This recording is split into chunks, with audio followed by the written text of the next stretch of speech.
Yes, indeed. I was recently in DRC and had the huge pleasure of visiting Panzi Hospital, Panzi Foundation, and the City of Joy.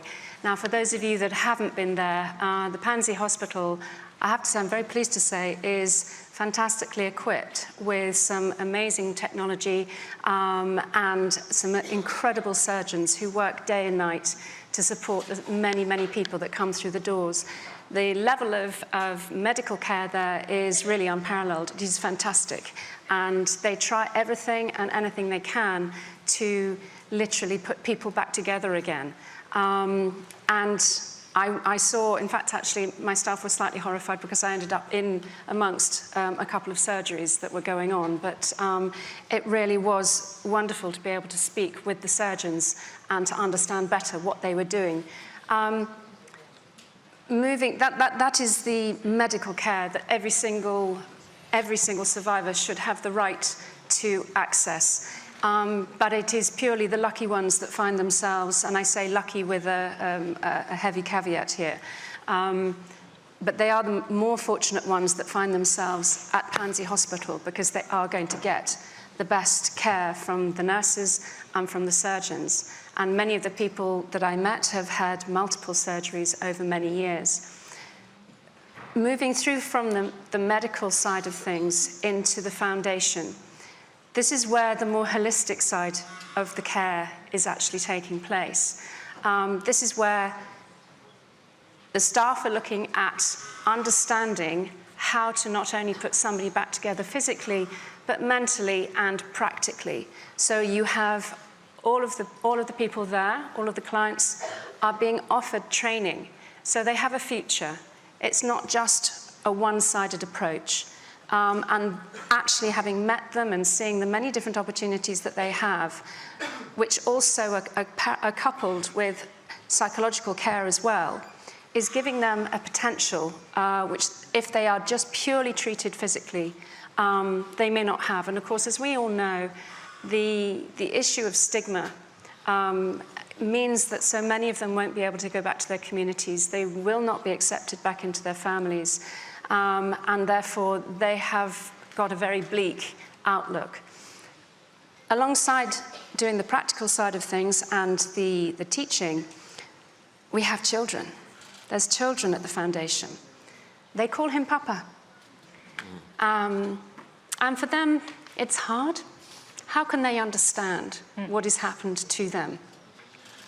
Their future is very much in question.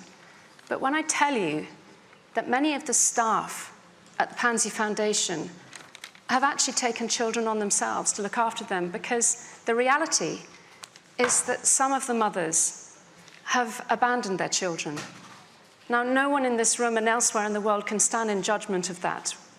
For those of us that have not experienced the rapes that they have experienced and the rejection that they've experienced, we must not stand in judgment of them.